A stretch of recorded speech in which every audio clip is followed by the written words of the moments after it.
Okay, so we are here in a school and students have not yet resumed, but before immediately you're entering the compound, the security man will actually direct you to where you're going to wash your hand, and that's part of the preparation for the students when they resume. My name is Vanguard. We have not resumed because we are still trying to follow the guidelines of COVID-19, and moreover, we are into blended learning, physical learning, and also the online learning. But our teachers have resumed this week. Our teachers are resuming this week. But next week, Monday, we have the pupils to resume and join us. We have our seats there.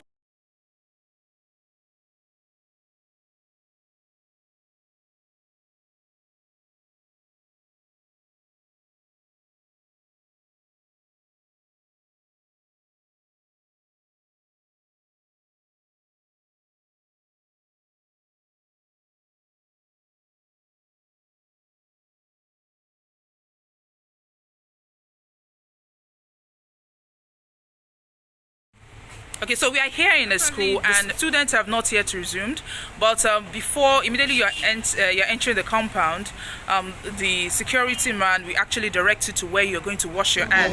And for Ondo state governorship election held on the 19th day of September 2020, the election was duly contested. The candidates received the following votes: 1.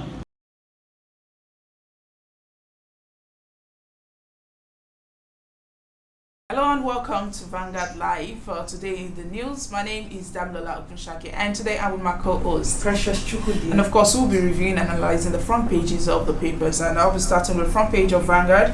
And here we have why we lost Ondo to PDP by APC chieftains. And the writer says APC congratulates Obaseki, says it's victory for democracy. Our 2023 implementation during the party's chance, Buhari, Buni, Ganduje meet in Aso Rock. APC was going to win. I don't know what happened, says Erufai. Our Oshomole Tinubu cost APC is a Yamudiali. Party leaders to meet this week. 70 CSOs loud INEC. Police over conduct of Edo governorship poll. Be magnanimous in victory to cool passions. Obaseki urged Obasanjo urged Obaseki. And you can see that on page 5. And on page 8, we have an army commander killed in a Boko Haram ambush. And you can see that on page 8. And lastly, on the front page of Vanguard, we have a Southern Kaduna, no development without peace and unity. That's coming from Buhari. And the rider, cholera epidemic, hunger tear Boko Haram apart as 80 fighters defect from Shekau's faction. Military alerted to planned joint ISWAP and defectors attack on Baga town in Borno. Arawa youths claim bandits kill 11,000 in Zamfara. And from the front page of Vanguard, we move straight to the Punch newspaper. And on the Punch newspaper, we have main headlines: minimum wage, Labour list offending states, planned street protest talks. And the writer says Ekiti, Kogi, Imo, Zamfara, 4 others yet to begin wage implementation. Petrol, electricity tariff hikes, talks resume Friday. Palliative plan on agenda. On page 27, we have government has no business running refineries, as says Oshibaju. And lastly, on the front page of the Punch newspaper, we have Lagos, Ogun, Oyo, Ekiti, Oshun, secondary primary school reopens. And that's all on the front pages of the paper. We'll be going on a short break, and when we return, we'll have a guest who will be joining us via Zoom. And of course, she is Mrs. Fumi Komolafe, the former Labour editor of Vanguard newspaper. Stay with us, we'll be back. Officer for Edo state governorship election held on the 19th day of September 2020. The election was duly contested. The candidates received the following votes: 1. Permit me.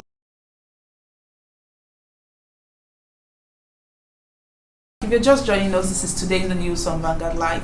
And my name is Damlola Ogunshake, and I'm being with my co-host Precious Chukudi. And of course, this is the analysis segment where we have a guest who is joining us via Zoom, and she is Mrs. Fumi Komolafe, the former Labour editor of Vanguard newspaper. And of course, I'll be starting straight. And of course, we'll be reviewing, talking about of course the main stories today. The talk of the stories, and okay, I think we are still having some network issues, and so still talking about this. We're talking about Joe and PDP, what happened during the old election. So it just seems like a lot of salutations are still coming in, still pouring for Governor Obaseki. People were really curious to know how this election was actually going to go out. With many people are actually congratulating him. Even I think even the president also congratulated him. Okay, we have her back. Okay, welcome. Good morning, Mrs. Komolafe.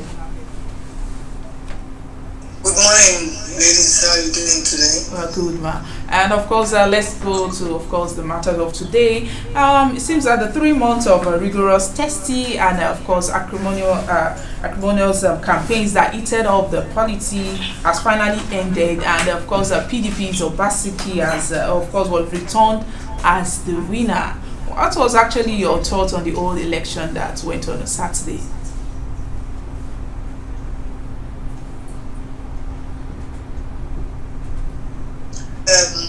It is clear that a house divided within itself cannot stand. Obaseki's victory is likely attributed to APC backing, the backing of some people in APC, and the misguided policies of the federal government, the misguided policies that were released, and the timing may have resulted in Obaseki's victory. However, one is so surprised that the APC is in a hurry to sweep legal issues under the carpet. If there are legal issues, I personally think it is wrong for Pune or anybody to sit in Asoro and ask Eze Yamu not to challenge. The decision to challenge or not to challenge should be Eze Yamu's. He contested on the platform of APC. He is the candidate, or he was the candidate.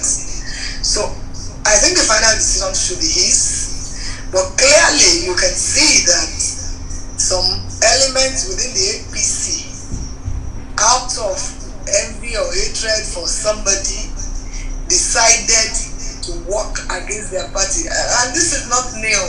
It happened in Lagos before, when you had Otedola. Otedola emerged as governor because of the division within the SDP at that time.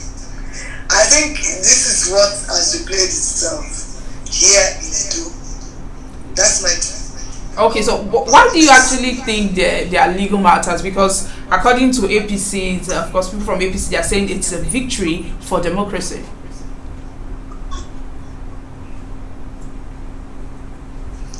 Well, it is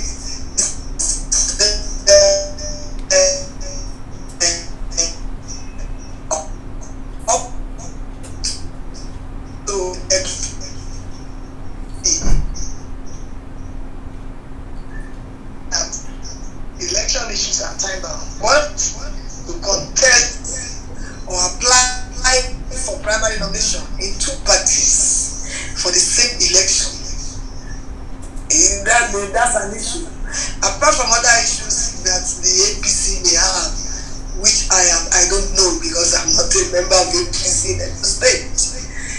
But they have raised that they have issues and they want to challenge. And I think nobody should stop them. Let them try. Even as I don't like the idea of the Supreme Court doing what it did in Zamfara or Bayelsa, that is not a problem. Now there's a ruling in Bayelsa, go and give fresh election, and then the PDP there is trying to contest it. I don't subscribe to that. I do not think that the court should decide who should govern us. However, if there are legal issues, I think they should not be swept under the carpet because of posterity. Because what we do today becomes history tomorrow. People should not, because of personal hatred for some people, decide to throw away the institution. If you don't want to belong to a party, you have a choice to leave. And if you listen to former Governor Okorocha of Imo State, in the last 48 hours, he has been saying that what is left of APC is respect for Buhari. I think it is fear of Buhari. Because they know that some institutions may be set after them because they are all not clean anyway. And if you ask me what's the difference between the APC and PDP, we don't seem to have a very, it's the difference between 6 and half a dozen, if you ask me. And if these APC governors or chieftains, in quote, as they call themselves, if they are ever dreaming that sweeping issues under the carpet or rushing to congratulate Obaseki is going to bring Obaseki back into APC, they will wait by the riverside forever. That definitely will not happen.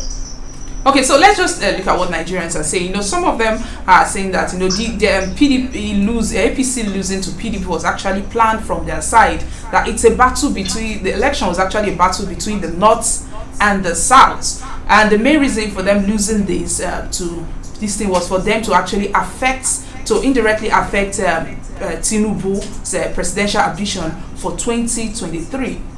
What's your take on this? No, I will not see it as between the North and the South. I don't think so.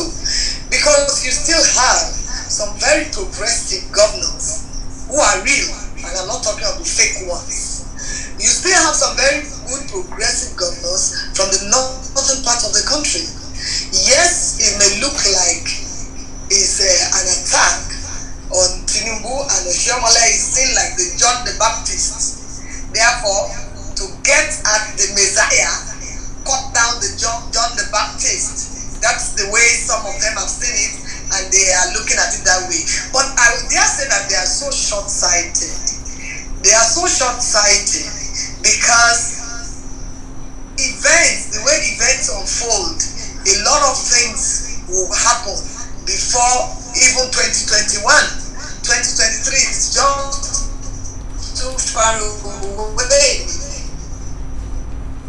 Who says that Tinubu must? The issue is that people are so short-sighted and they are looking at their personal interests that they don't even have control of. Because nobody of all these people is even sure that they will be alive. Because the dead don't contest election. And even if they are alive, will they be in a position to contest? You see, when you build something on conspiracy, it is going to continue to divide and divide and divide. It's never going to be a united form. So whether they are doing it, all those people doing it for selfish interest, they can as well expect their own doomsday because it is by the corner. Nothing built on falsehood or conspiracy ever lasts. Okay, but do you think the APC losing to PDP in Edo State will actually affect the upcoming election in Ondo State? In Ondo, did you say? Yes. Well, first of all, let me say that as far as I'm concerned, Edo was a PDP state until Adams Oshiomhole won it over for APC.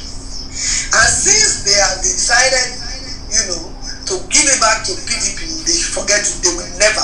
APC may never get that state again. As for Ondo is neither here nor there. There are local factors that will affect Ondo.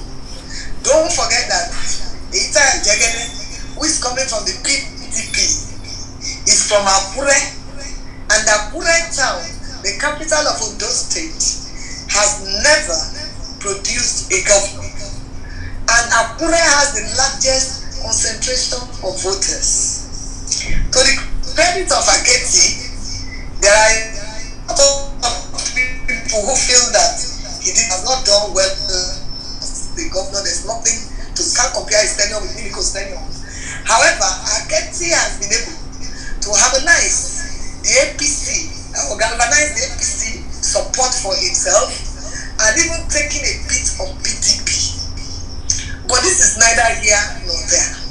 Because again, the policies of the federal government, hike in tariff, hike in petrol prices, some issues like that, they are also likely to have effect on the voting pattern in Ondo State. Okay? So there's nothing automatic about it. It may go PDP, it may go APC. Again, I won't be surprised. Don't forget also that Ondo has also been a PDP before. So there's nothing new about that. All right, let's talk about. So it could go either way. It depends on the electorate. It could go either way. All right, man. Let's talk about pay MDA's electricity bills directly to discos, and the federal government has been advised to consider a direct deduction of the electricity bill of ministries, departments, and agencies, and pay them directly to the electric distribution company in discos. Do you think that this would drive development in the country's power sectors? Because that's what you're saying. Yes, I agree. I think so. Because the truth of the matter is that a lot of government agencies don't pay. They don't pay. And they don't pay, and don't forget that this is a business, private concerns. If they don't pay, then the government should find a way to deduct it from their allocation. Maybe then the discos will then not pass the burden to you and I, the average consumer. So I think it is the right step in the right direction. They have votes. Why would they not use their votes? I mean, their budgetary allocations to pay for services that they use. So I support that move. All right, so an obvious impact of the current situation on the electricity distribution company in Nigeria arises from the loss of revenues due to the reduction of demand from commercial and industrial customers. What's your take on that?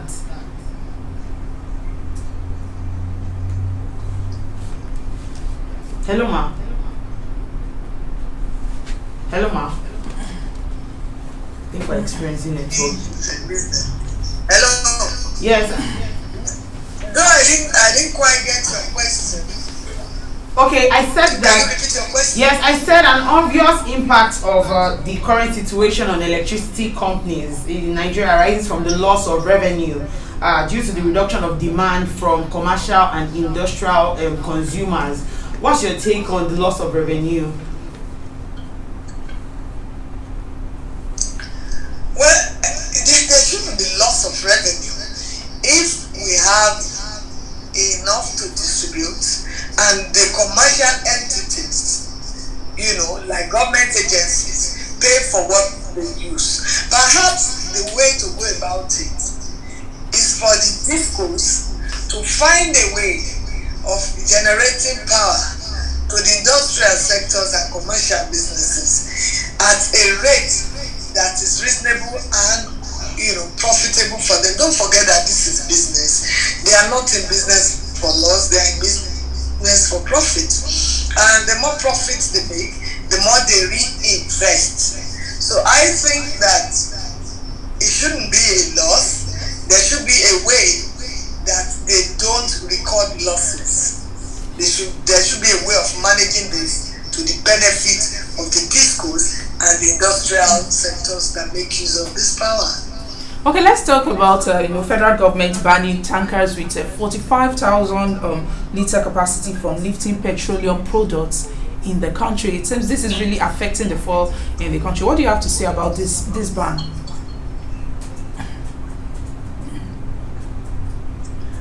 Well, what are the factors that led to this? Is it because of the pressure on our roads? Is it tankers are causing accidents?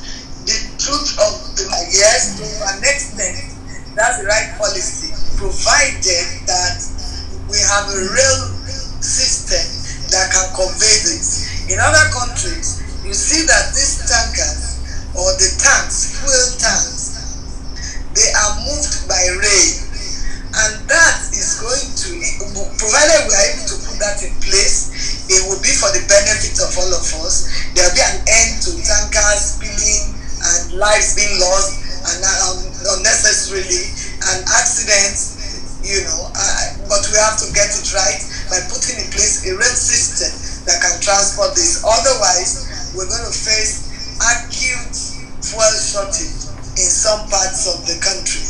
I'm talking about this for shortage and this thing. It's like it seems the federal government did not consult with the transport owners according to them, before taking the decision, and they did not really give them time, before implementing these policies, and this is also really really affecting them. So, do you think the federal government is really right with not consulting them before going ahead with this?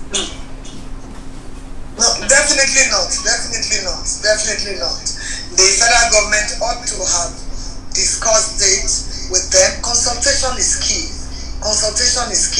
Stakeholders have to be brought into the picture so that together they can brainstorm and look at the best way to make this work and look at the alternatives and when it is available, when it is going to be available, and if possible, give a time lapse between when this is going to come into effect and what the alternatives would be. The federal government it's definitely not right not to consult the tanker drivers. That is wrong. Okay, no, but talking about them, banning these litters from the road. Of course, this is actually a good thing, for the road, for of course Nigerian road. But according to the chairman, it will affect over 40,000 drivers and also truck owners, of course, who are in debt and all that. So, what way do you think the government should have actually carried this, policy better? How do you think they should have done this better? Sorry, there was a break. I didn't get you well. Okay, I'm saying that I didn't hear your question very well. The federal government, banning the litter, of course, these tankers from the road. It's actually a good thing, of course, for Nigerian road. But this will actually affect the drivers. According to the chairman, over 40,000 or 45,000 drivers, of course, the drivers' mates and the artisans will lose their job. And of course, the tank owners, of course, they are also in debt to start their business. Hello, Mrs. Kamalafe, did you hear me? No, I don't think they will put the tank owners out of business. Yes, I can hear you. But what of the drivers? The drivers. Can you hear me? Yes, you can hear you. Yeah, that's what I'm saying. It's not as if it is every tank that is off the road. I think it's a tanks of particular type.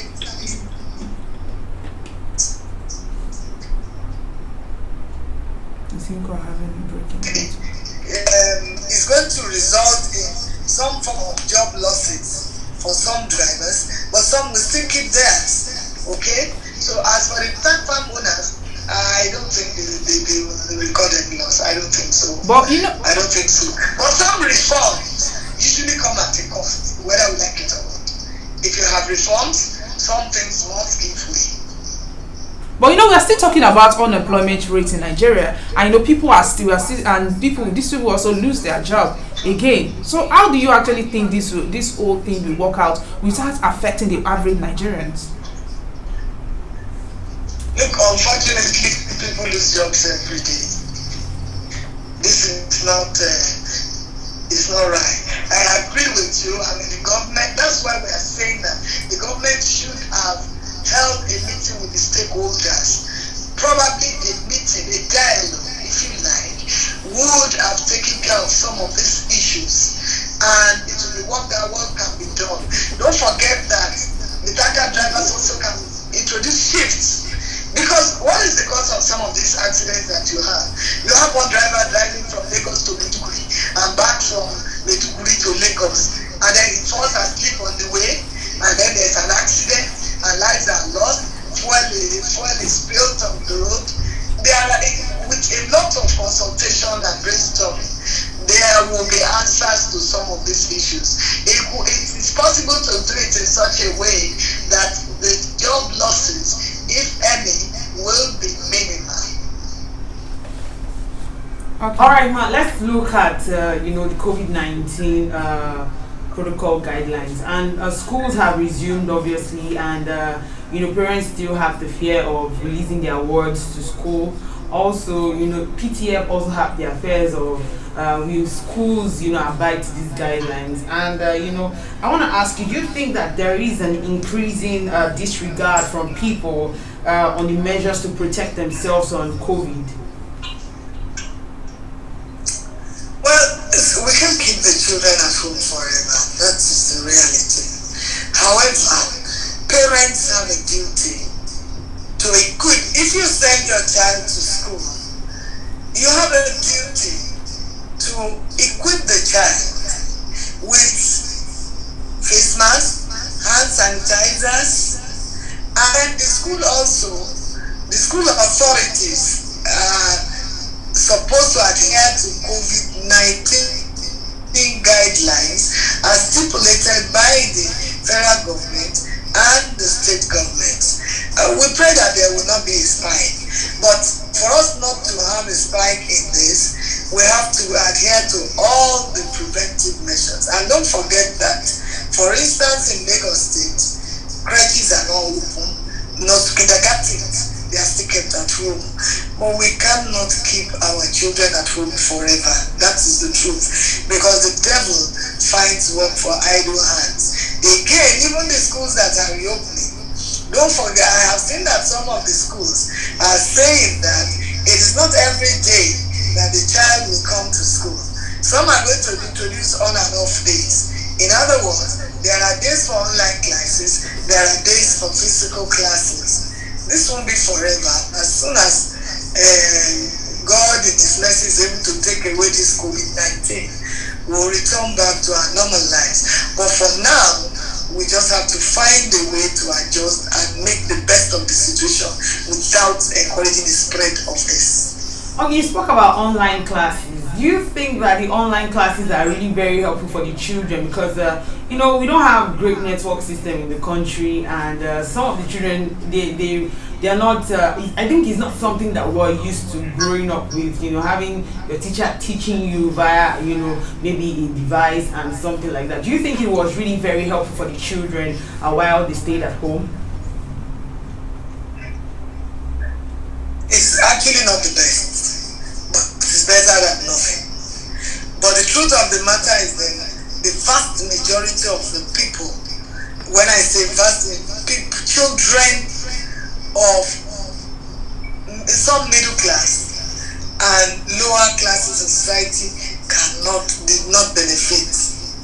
So parents that cannot afford to buy even a handset for their children, how will such a child benefit? And with internet failure up in Nigeria, nothing is stable, even electricity is not stable. It's not the best, but it's still better than nothing, but again, it has not benefited the majority of the people, and to that extent, it's not the best. How best do you think that the government can actually sanction violators of, the COVID-19 safe reopening guidelines? Oh, they shut down. It's just as simple as that. You violate, they shut down. Simple. Shut down. Thank you very much, Mrs. Fumi Komolafe. Thanks for sharing your thoughts and your voice with us this morning. Thank you for having me on this program. Have a great day. And you too, ma'am. And that's all we have for you on the paper review, and of course the analysis on the Vanguard Live. You can always like and follow us on our social media platforms that are showing on your screen, or visit our website www.vanguardindia.com to get more of our top stories and what is going on around the world. It's bye from me, Damilola Ogunshaki, and from my co-host, Precious Chukudi. Thank you for watching.